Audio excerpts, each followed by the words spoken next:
What's up, guys? I am back, and today I have another video. It's been a while since I've done a cleaning video, and I kind of just started ripping into this Slim Digital. Originally, it came with this little gizmo on the back of it. There's all sorts of weird stuff all over the PS5. I'm not sure what it is, but it does turn on, it does work, but apparently it's overheating, and yeah, don't put this kind of stuff on your PS5. This is not what the problem is. Okay, I'll show you what the problem is. So the first thing I did, of course, was take the covers off and take the fan out. As soon as I lifted the fan, this is what I was greeted with, okay? So as you can see, there's quite a bit of stringy type of dust build up in there. This is common. We see this a lot, especially with machines that run quite a bit. So just looking at this fan, I already know what the fin stack looks like. I can almost guarantee it is very clogged. So if we tilt this up and we look in there, you can see, here, let's go that way. How about like that? You see how clogged that is? Okay, so there's two things likely going on here. First of all, the fin stack is extremely clogged with massive amounts of lint, and likely, I'm going to guess, that because it's been overheating and they had to add some rinky-dink solution back here, that we have a pretty major dry spot on this thing too. So we're gonna pop this open and just have a look at everything, so everybody can see. I haven't done a disassembly on a Slim, I don't think, on my channel yet, so I guess I'm kind of due for this. I've done lots of OG PS5s. Procedure's basically the same. Take the covers off, remove the screws, remove the board. You know, it's pretty much the same. The only difference is kind of the layout of the screws, and I think there's a few less on the Slim, but anyway. Okay, so I'm gonna probably fast forward through this for you guys on the video, but I'm gonna disassemble the cover. Basically, we've got screws everywhere. They're actually marked as well. You can see the PlayStation Slim actually gives you a bit better indication of which screws go where. You'll see here there's a 2 dot, and then there's also a 1 dot, and I think somewhere there's a 3 dot somewhere. Anyways, those indicate the different kind of screws.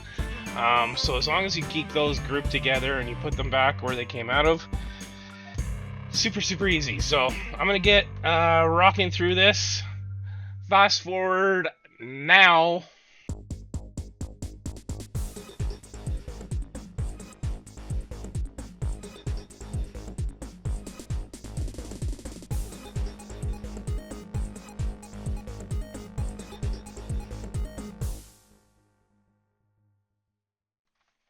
Okay, that should be it for the top cover. Let's just pull that off and get it out of our way. This gets us down a little bit deeper. You can see how much lint buildup is in there. This is quite dusty, stringy lint. The absolute epitome killer of fans. So not overly surprising here. But yeah, so we'll keep going. Cut.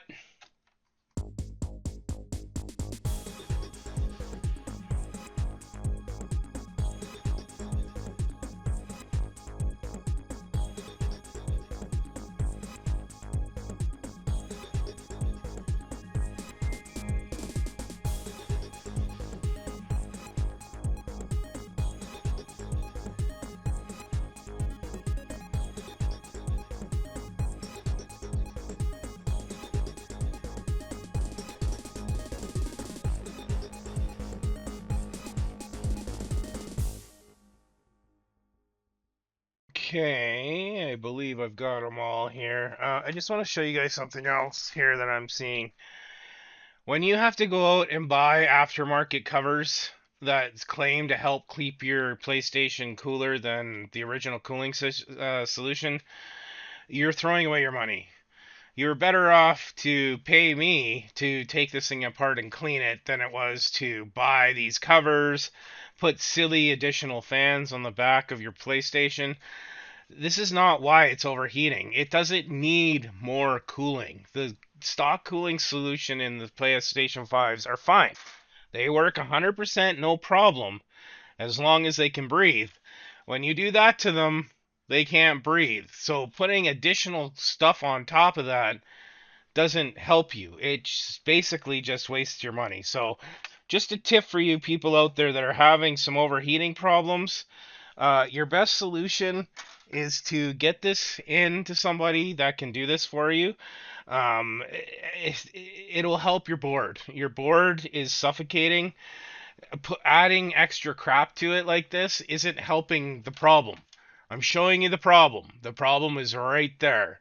That's one of them. I'm going to be doing a full service so you guys can see the whole deal. But I'm going to stop here because I'm actually going to pull this thing from the chassis so that I can clean the power supply out. And I'm going to show you how you do that.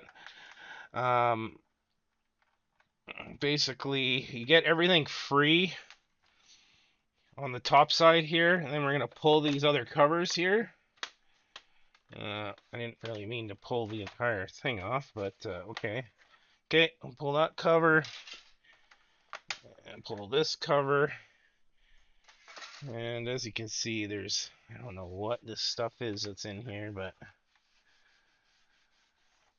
uh, yeah, anyway, not a big deal. Okay, so we need to release basically these two screws. I can probably not do the other one, but I'm gonna pull everything off. So these two, this one actually holds the power supply because you can kind of deal with that at on a separate level in a sense. Okay, so now that we've got it free, we'll make sure your Wi-Fi lines are out of your way and not going to get caught. I don't want to pull this up. It's being a bit of a pain. Like that. Okay, so I just want to get it away from the fin stack. So this is like 90% of the problem right here. And because this is clogged, you can see that's more than like, I'd say that's 80% clogged. You know, you've got a little bit that's open here, but when you look at the main fan stack, which is this guy, you can see like we've got a tiny bit of opening there, but most of this is completely clogged. So this has to be cleaned out 100%. Yeah, we'll just put this off to the side for now. I'll be taking that outside to blow out. And the other thing we want to look at is the power supply itself. And you can see we're starting to get some clog action happening here. I'll take this and I'll also blow this out. I'll be right back. I'm going to take this outside and give this a good blast. Be right back.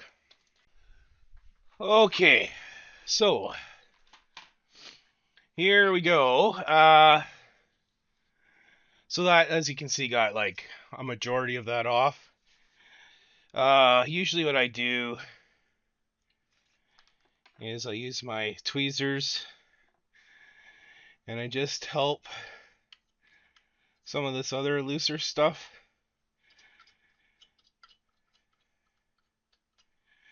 kind of come out of here. The stuff that didn't just blow off. You don't have to get too crazy here. You know, you could sit here and really scrub this if you really wanted to, but it's not really worthwhile. It's not worth your time. Just get the bulk off of it and then give it a wipe, and that should be good. Same with this other little guy over here. So there you go. Those are the two that we saw earlier. As you can see, a huge, fast improvement. Okay, so now that that's done, I also blew out the power supply real quick. Again, you just need to kind of get it so that it's, visibly clean. You don't have to sit there and really super scrub. I am going to give this area just a little wipe down just to get some of the visible chunkies out of here. But honestly, the surface dust that you can see that's minor like that is not a problem. It just looks bad.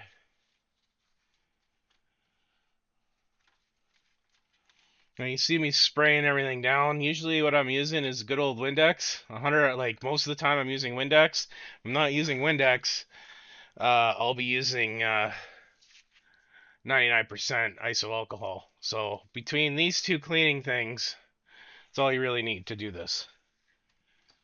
That includes the liquid metal. Okay, well, that is done. So what we're going to do now is we're actually going to put this partially back together. I don't want this all flopping around. I want to put this back where it came from. So let's just do that.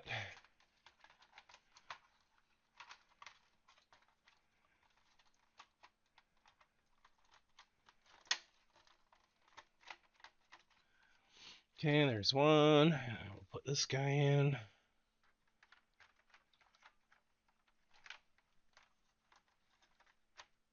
Like so. Perfect.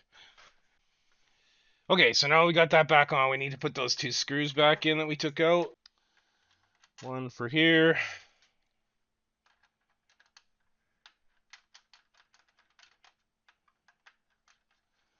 And I'm just supporting the board with my fingers underneath just so I'm not...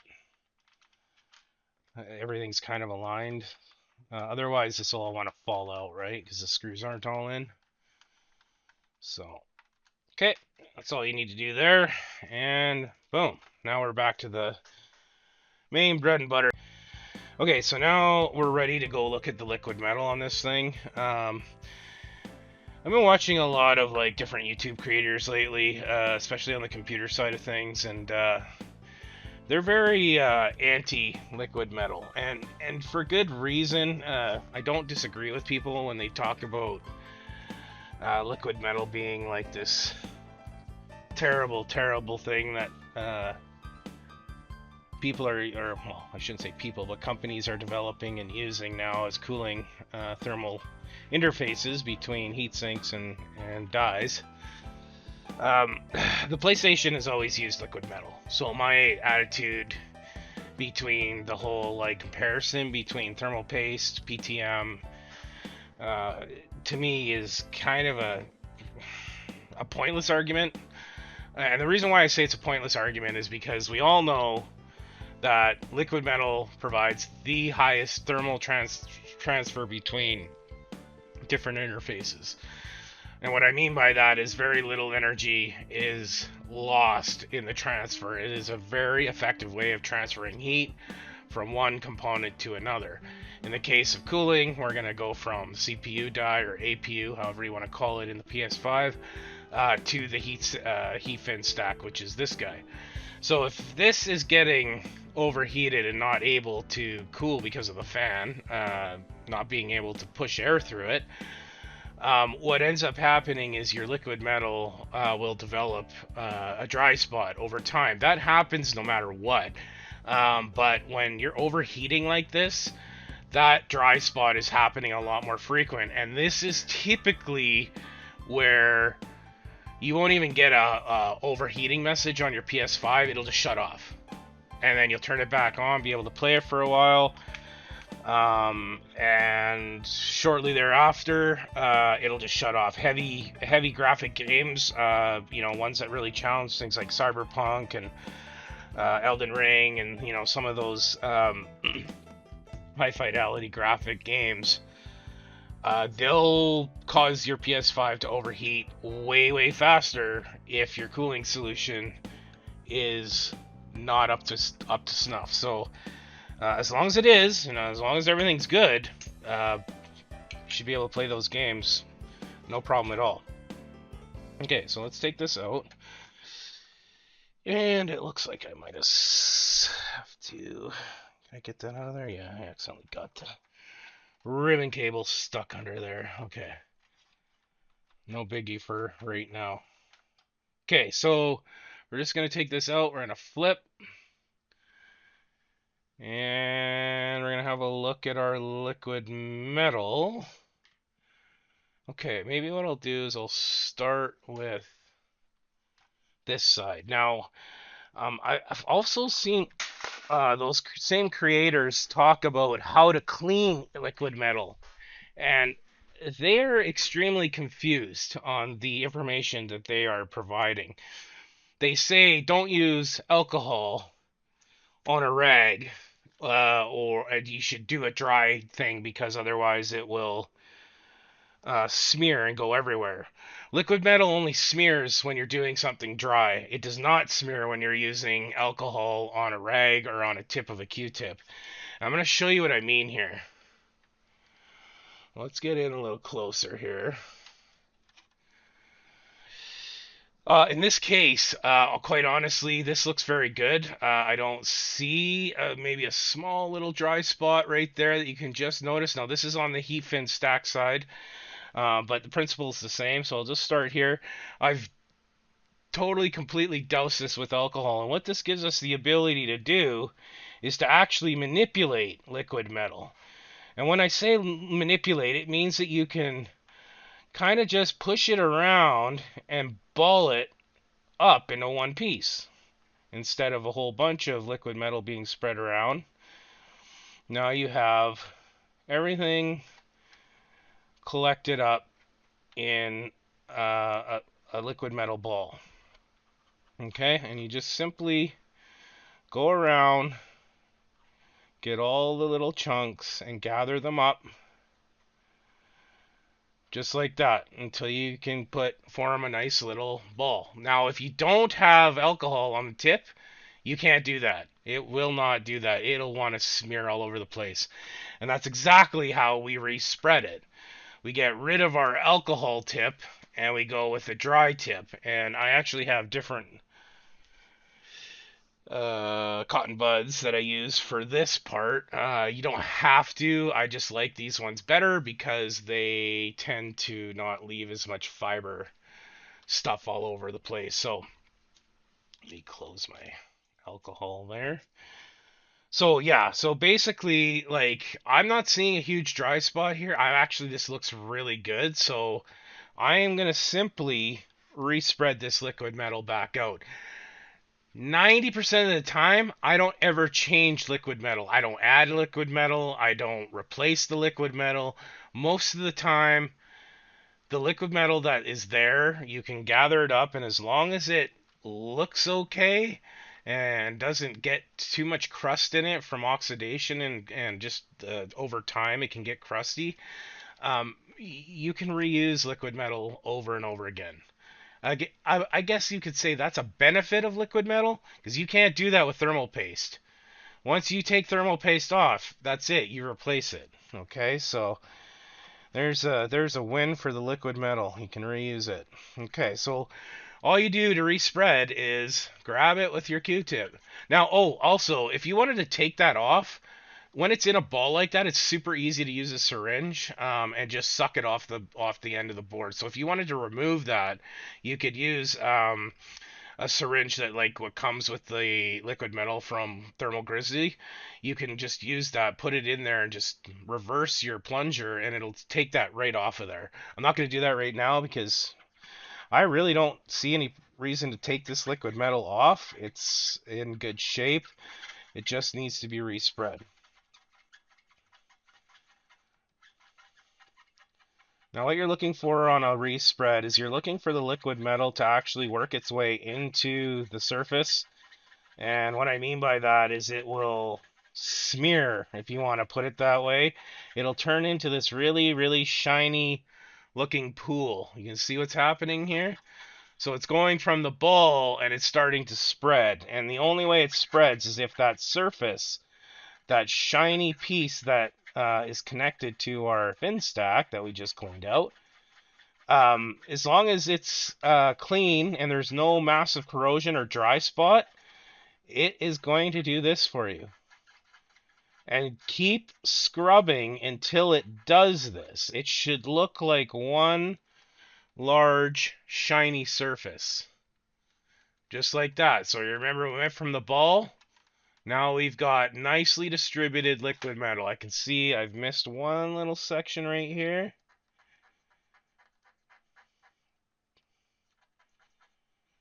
Actually, it's more than one. It needs to actually be massaged in. Okay, just like that. Okay, now I got a little bit of crap all over, right? I gotta move some of that. Okay, so then we just go back to our alcohol so that we can put that either into our liquid metal pool, or we might just soak it up a little bit on the end of the tip. If you lose a little bit of liquid metal on a service, it's not the end of the world. There's actually lots on this board. So, okay, this part's done. So let's move to the board. The board is the same. Okay, now, again, this is not looking very bad at all. So I'm going to go ahead and do exactly the same thing you saw me do with the cooling solution side. I'm going to douse a Q-tip or a cotton bud in alcohol, and I am going to gather all the liquid metal that I can see that's off to the side and not directly on the die. I'm going to pool that all into a ball. I want it all in one spot. And you just kind of keep working it until you can kind of squeeze it all out. And just be careful, be patient, it'll come out. Now be careful that you're not flicking the liquid metal or anything like that, especially when you're working on the board. You want to just use rolling action with the Q-tip just to ensure you're not accidentally flicking it off the core onto the board. It can happen, so just be very diligent about how you're going about that. You just want to make sure you're not going to cause yourselves any problems, okay? So just be careful. So there you go. There's my little ball of collected liquid metal that I had on this particular die. Most of it's actually on the cooling solution. It's not on the die. Oops, I don't want that kind of cotton bud. One of these. Okay, so this is the same. We basically just grab our cotton bud, dry cotton bud, and we start to smear it into the die. I like to do little circles. I find little circles work the best.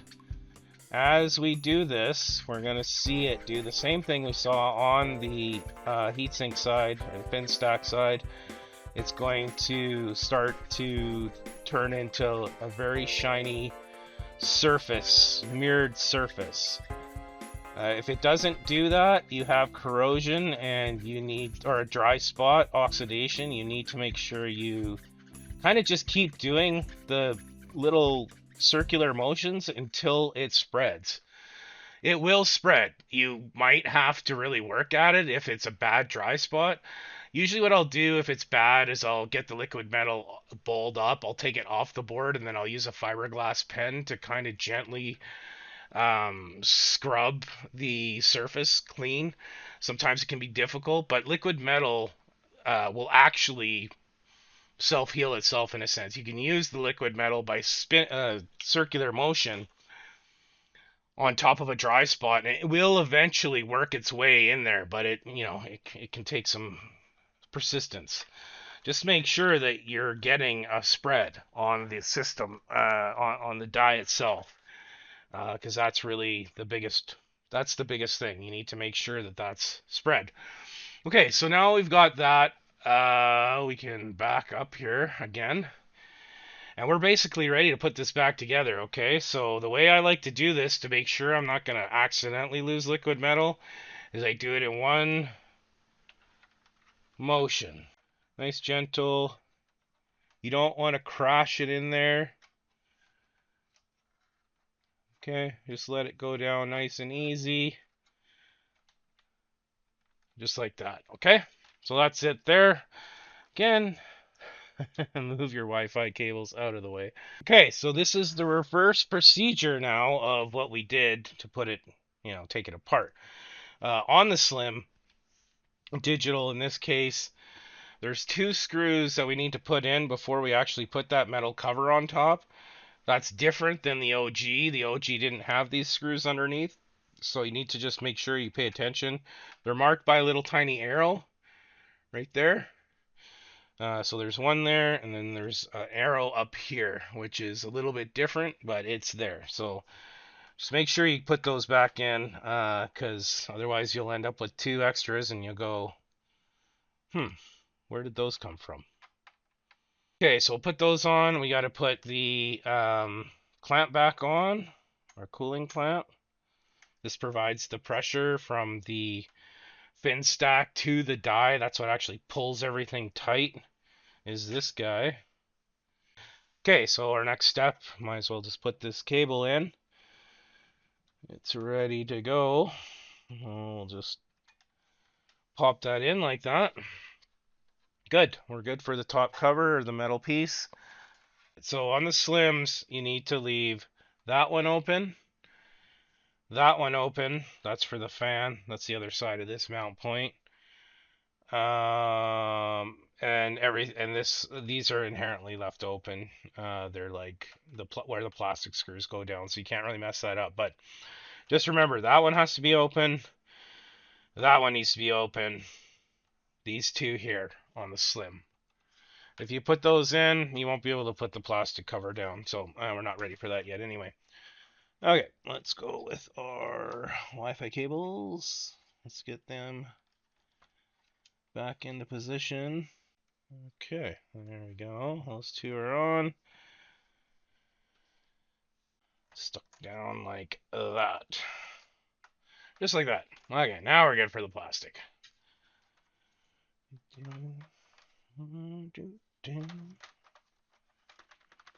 Okay, just like so. Alright, so our 2 dots on the case are the longer self-tapping screws. So we can go ahead and load all of those ones that are indicated as the 2 dot. Okay, well, I can put those in first. Okay, so this is looking like a million times better than when we started. Okay, and I just noticed why, well, I didn't just notice, but now I kind of cluing in as to why the dry spot isn't as bad and why the liquid metal was generally towards the center of the die. It's because he is using these, which makes me believe that he is mounting his console horizontally wherever he's got it mounted. And because he's doing that, it's keeping the liquid metal nice and distributed along the die, and it's not allowing the dry spot to form as quickly. Not saying that it won't happen. Basically, we're down to putting back the covers and doing a quick test on this. So let me get these covers quickly wiped down. I see, like that. There we go. That's better. Okay.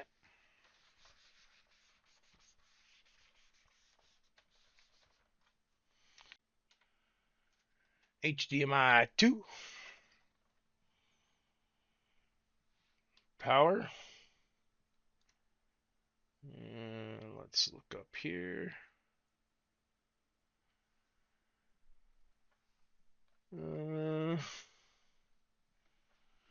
I need a USB cord.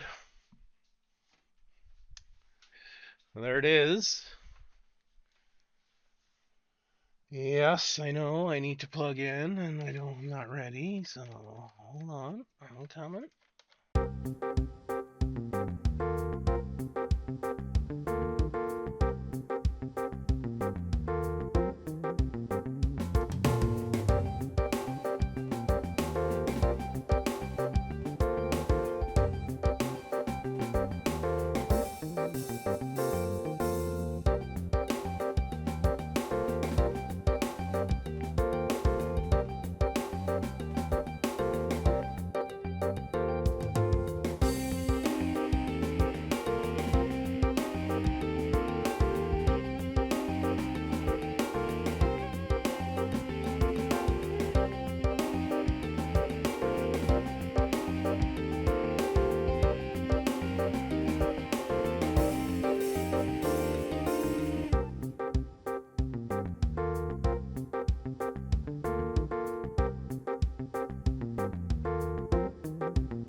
Okay, guys.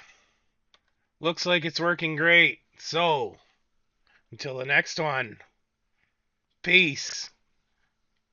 Don't forget to like and subscribe. See you in the next one. Bye bye.